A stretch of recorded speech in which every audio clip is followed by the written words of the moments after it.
Okay, let's talk to you about this whole coronavirus thing again. Ever since, first of all, my own situation, ever since the last video, where I had real problems with breathing, I've had a few more minor little issues that have shown up. The biggest one is actually that my sense of smell hasn't gone away. In fact, exactly the opposite. It every now and then triggers to be much, much stronger than I've remembered it being. I don't think this is as much like, oh wow, my smell receptors are somehow different or something. It's more the brain processing is like able to identify things that I haven't been able to recently now. I'm not entirely sure. The only difference that I've really made in my life so far about this whole thing, other than, not being enforced not to go certain places, right? But I still do most of the stuff that I do in my normal life, so it really hasn't impacted me very much.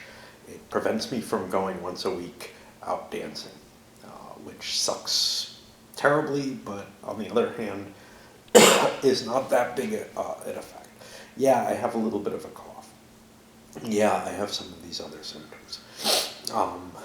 I get winded more easily than I should. But, still can't be sure. Haven't gotten tested. But the main thing that I've done that's changed in my life is after that last video, I stopped drinking tea for the most part. I was noticing that it was causing issues, and I've noticed a lot of interesting changes, some of which have impacts that are outside of whatever illness that I'm having. So let's get that all out of the way. I'm back to whatever my baseline has been more or less since I've gotten sick, other than some, I've had basically 4 points where I felt sick enough that I would consider not going to work or something like that. But, for the most part, I'm pretty much how I should be, and it's not that different from how I felt often in the springtime in Phoenix, although it's lasted a little too long. And just, different in a number of ways as well. Like the cough is up on top, it's not down below. I've been getting dizziness, which seems to represent probably low blood oxygen. And yeah, I'm getting a little finger thing, but I ordered it from wish.com, so it'll probably take months to get there. But, it's just really a curiosity thing more than anything else. I don't believe that there's anything that I can really do that can change much. I've been taking vitamins. That's different. Big doses of vitamin C and E. But anyway.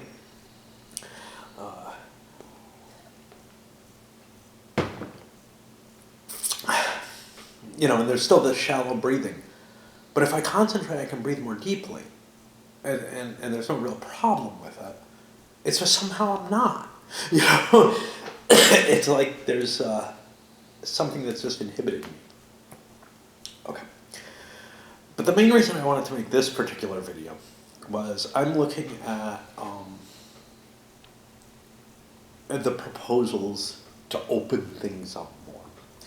And as is often the case when I look at something, I end up with a very different reaction than I think tends to happen from various,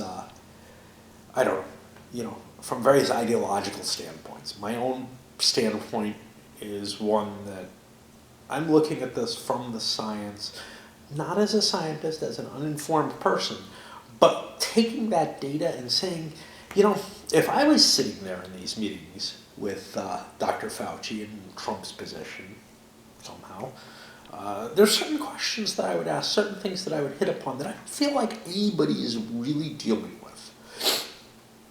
So, first off, let me get one thing straight out of the way. I strongly believe that the evidence that I've seen shows this administration has just totally screwed the pooch on the whole reaction. Going from before when, this pandemic was first beginning to even show signs of existing, by some of their actions in terms of what they cut and what they threw out of Obama's pandemic response team and stuff like that, how they managed to totally screw up in terms of monitoring what's going on in China, which they could have done a better job on, but they canned the person who was there or withdrew them from their position or something along those lines. And up to, misusing, first not using their emergency powers, and then to take advantage, to try to fix what were obvious known problems, a fucking iceberg sitting in front of them that they're just staring at and saying, well, yeah, there'll be a miracle in April, that kind of thing. This total sort of BS of, we're going to be fine, don't worry about it, and they had data that showed we're not going to be fine and they should be doing something about it. Maybe not panicking people, although panic is useful in a pandemic. Let's put the panic in pandemic.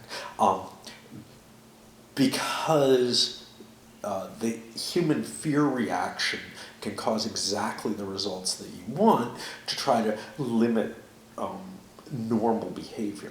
And we saw the panic come into play, and now we're seeing it play out and disappearing, even in places where following the rules and trying to reduce social interactions has been usually done. Well, the weather's nice, and maybe you're not impacted directly, maybe you don't know anyone who is, so yeah, maybe we're overblowing this, right? Okay. That's just natural human reactions. And if you can't, clearly show that there's a problem, it's gonna, and you can't play on that immediate early fear, you're gonna have trouble controlling people and making people do what you want in this kind of free and democratic society. So that's one of the underlying assumptions here, is that, look, no matter what we do, people are going to stop following orders as well as they did. They're going to get together. They're going to go to grandma's house. Shit's going to start happening, and transmission, if it's going to increase, is going to increase, right? And it's going to. Don't worry about that. I totally believe those higher end numbers, these revisitations are probably too low anyway, simply because we don't actually know the actual number of deaths. Yes, we are probably counting certain underlying conditions that may have caused a death anyway, but we're also very likely heavily undercounting the number of people who have an underlying condition and also have COVID. It's just going to be the preponderance, I think, is going to weigh in favor of that we've had people who have been impacted by this. And maybe they would have died anyway within the next 5 years. But you know what? Tell that to the person who's losing 5 years of their life. For me, obviously, I don't care about that. But there are people who want their lives. And certainly nobody wants the suffering. No. I totally agree with those of you who will say, yeah, this administration is fucked up completely. Why should we trust anything they're suggesting? Well, no, don't. Just don't. They're the most inept government that I have ever seen trying to handle anything. And they're completely unprepared and incapable of handling this. just assume that they're far worse than the worst screw-ups that you've seen before. They have no experience in running anything, for the most part. You've got people, I mean, in particular, you've got Kushner in place, kind of in charge of some stuff, where he just seems to be interfering and causing problems. You've got Pence, who historically has been very, very bad at dealing with health issues before. And you've got Mr. Clorox, drink Clorox and shove a light bulb up your ass. The political leadership is not good. And, you know, I mean, for those of you who are like, oh, and what about Andrew Cuomo? We love him. Yeah, you know, he's a big part of, he and de Blasio are a big part of why New York is so bad right now. Yeah, maybe they started doing some things right, but they did not take this as seriously as they should have from the beginning. And they didn't realize the mobile nature of it, which is that centers can move. So whatever reaction has to be kind of more flexible than what they put into play. But that's something different. Because I can tell you, upstate New York is not the same as New York City, and it's not the same as the city centers in New York, in upstate New York. There's really kind of the bifurcation in America between urban and rural life has to be taken into account across the board. It really does. And any planning should probably be taking that into play. But let's take a look at the specifics of the concept of should we be reopening significantly more. All right. First one. This is one of the underlying assumptions here. That the flu pandemic, that there will be a flu on top of the pandemic. And if we get to fall and have not come up with a way of dealing with this, we're going to see the numbers possibly spike in terms of COVID. That looks likely. But the worst case scenario is if that spike happens as the annual flu deaths are happening at the same time, and other weather and normal economic factors that increase the death rate are taking place at the same time. Not just the death rate, but the need on our hospital resources. So the key point that was always given for why we need to seal things up, the one that really made sense was we need to flatten that curve. Why? Not because it's going to prevent a certain number of deaths, although it seems like it might to some extent, but more because what we never want to do is overload our hospitals. Now, what we found was that for the most part, we haven't been overloading our hospitals. We've been overloading some other systems, in particular burials in New York City. But we've been overloading the PPE production, which really needs to be handled. It seems to be that they might be getting that under control a little bit. The testing supplies, totally overloaded, not handled correctly by any means. You know, if we could have ramped up the way we did in World War II for dealing with this, and we had a lot of warning during that early part where when the first clampdowns were starting to be put into play, a lot of time could have been used there that was largely wasted. And again, I point to that, the administration, and honestly not just the federal level, but even at the state levels, largely was very, very spotty, you know. But here's the thing. The concept of trying to flatten the curve makes more sense. But there is a cost to keeping things locked down and clamped down the way they have been in many states. And that cost is a cost to destruction of the local economies, the businesses, the national economy, possibly the global economy. What can you do about that? Well, obviously you kind of want to reopen to try to save that. But the question there comes down to, and what you hear Fauci and some others say, is, yeah, well, that's great. If you reopen now too early and you see a spike in the fall, then you're going to have possibly a worse impact on the economy. Maybe, but maybe not if you plan for that. So here's the thing. Right now we're in a window of opportunity where the death rate might be lowering, the transmission rate might be lowering, outdoor activities are more prevalent.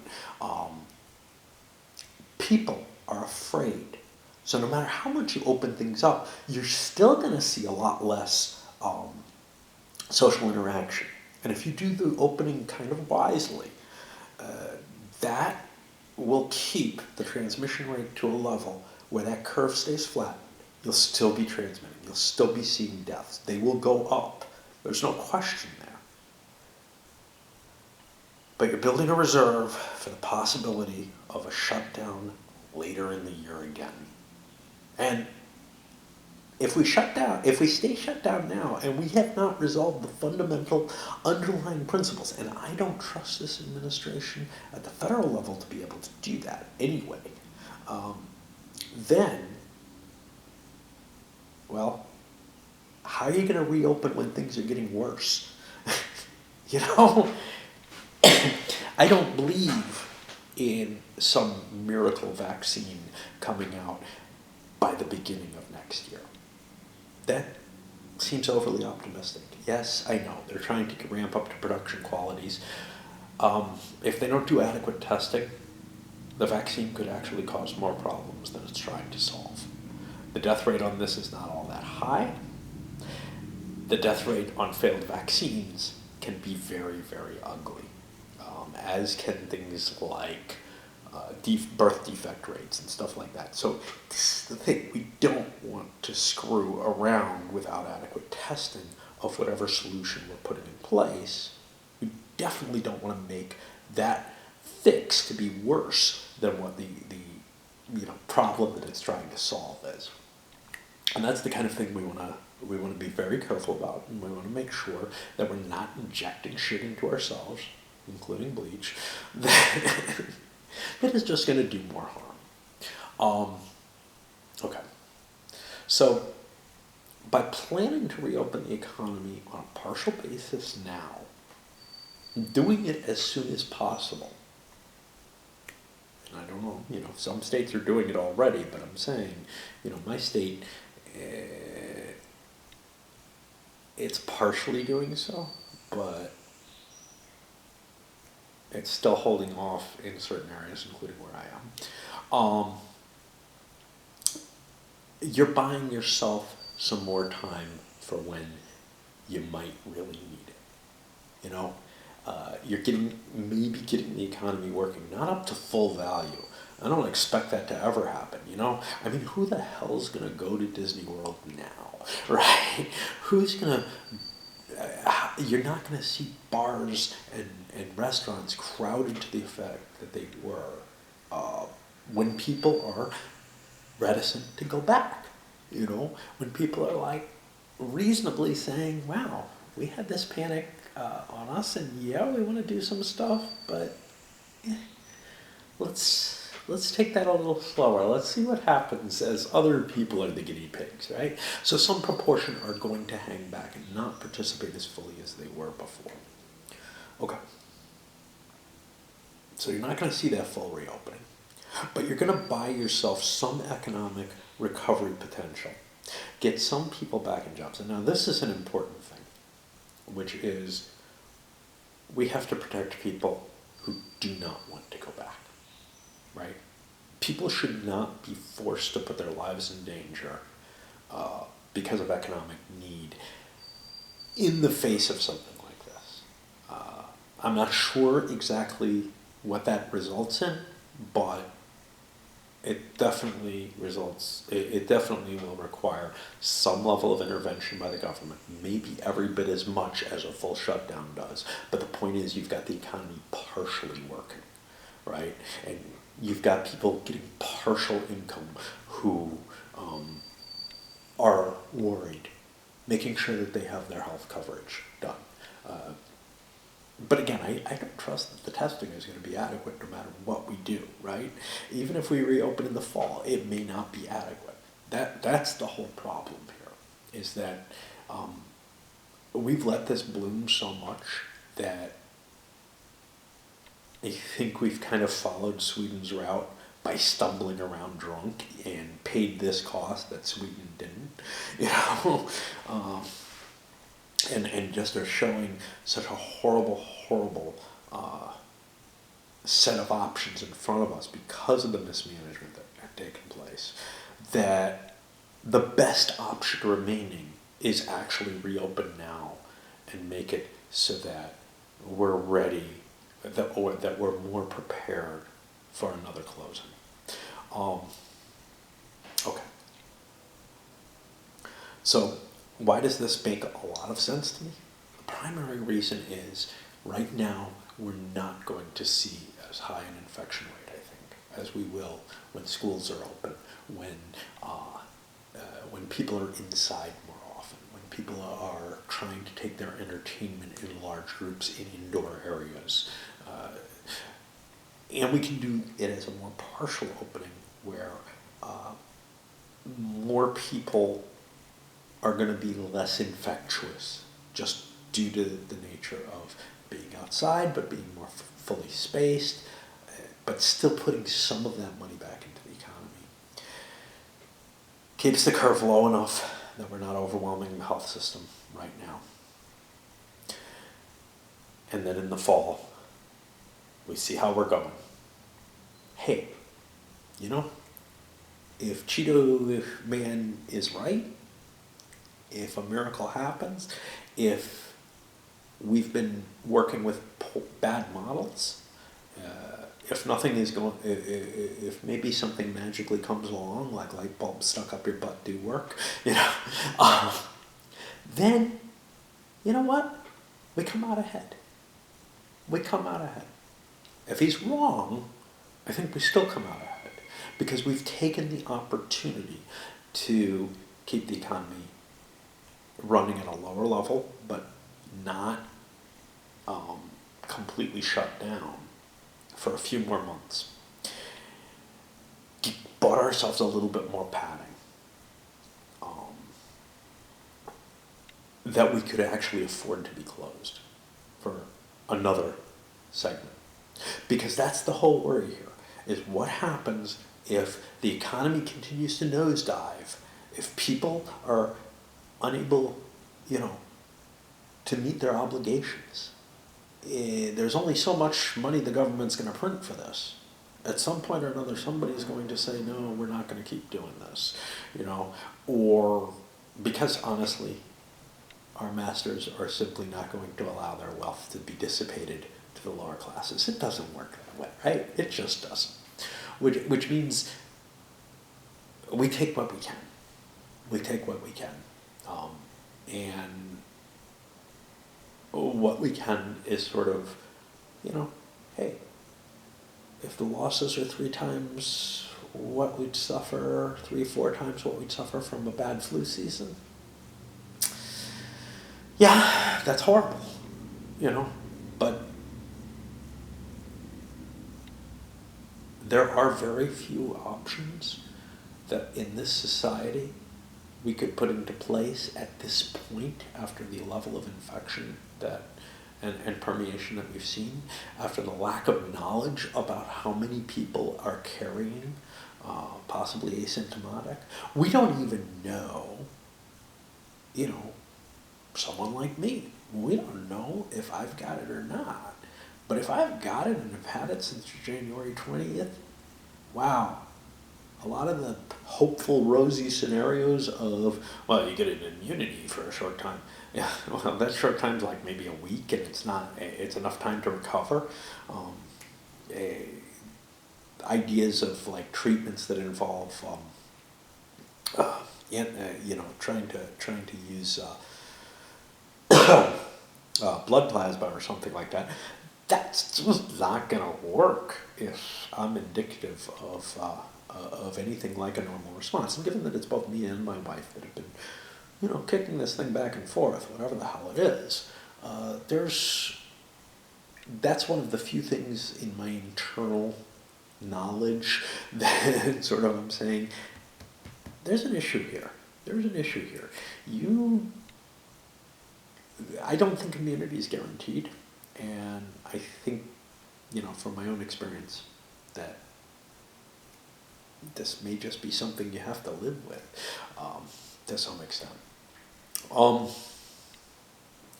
What else do you get out of this? Yeah, I don't know. It's a bunch of really horrible choices because of the path that was followed previously. But when you're faced with a really terrible hand, that doesn't mean that the thing that got you into that horrible situation is necessarily the wrong way to keep going or to go for a period in the future. And your public health officials are looking at how can we reduce deaths by the most amount. But the truth of the matter is, if the economy just continues to nosedive, there's just no option. Public officials are not going to be able to say, yes, let's maintain this for 6 months. Let's maintain a lockdown. Let's maintain a closed economy. Now again, from my point of view, it doesn't make much difference. It really doesn't.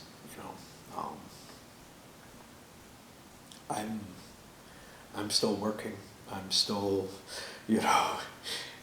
just kind of feeling a little vaguely left out of a shared experience that a lot of you have, but it really isn't impacting me that much. And the few things that I do, going out shopping and everything, I still have to do. I have to get food. They're not going to deliver it to my house. And I'm psychologically incapable of asking them, trying to order food and pay a little extra for that or something. It's just not going to happen. It's bad enough I've made one concession, which is not to go full shopping, because sometimes I'm just not up for it. I'm not physically capable of saying, yeah, I can drag my cart up the hill without a problem. I'm just like, yeah, I can carry a backpack with a week's worth of food. I can't haul the cart. Well, not even a whole week, because my wife and I split the backpacks, but when pulling the cart, it's a lot harder. It's just a really heavier amount of food. And we haul different things. We haul the necessities for the week, but also some stockpiles, canned goods, stuff like that, I'm eating into them, but there we have it. So what I look at is, I don't think we have much choice other than going for that partial reopening. And the thing is, the way people think, they're not going to all flood out to the nearest bar as soon as it's possible to do so. They're not going to, every business is not going to be able to reopen anyway. Some of them die. We're not getting them back. People are going to still be afraid, and they're going to order things on Amazon rather than go out to the store, in many cases. There's just so many different things that are going to limit us anyway, that are going to be governors sitting on that, throttling that full economy no matter what you do, unless everybody is just cured by miracle, right? That's not going to happen. It's not going to happen. And so, knowing human nature, even if we don't continue the lockdown, we're going to see more and more people who are social creatures reaching out and breaking any kind of lockdown orders. It's been too long. And again, take your enjoyment while you can outside. Have your small groups outside of close friends or whatever, where you can be maybe 6 feet apart more easily. And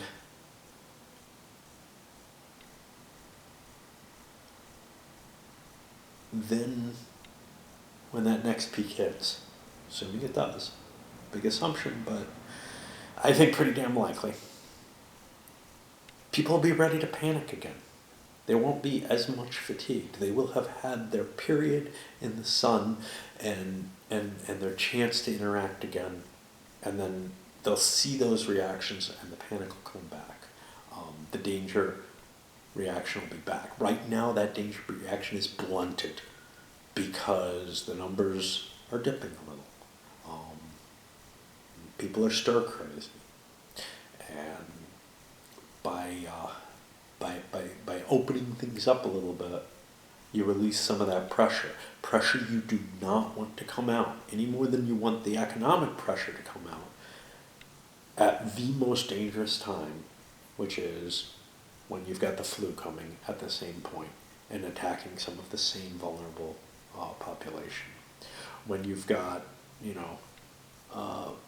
this particular maybe desires to travel, to get around your family before they die from coronavirus or whatever. I mean, look, the psychological impacts are really important to this. And it seems to me that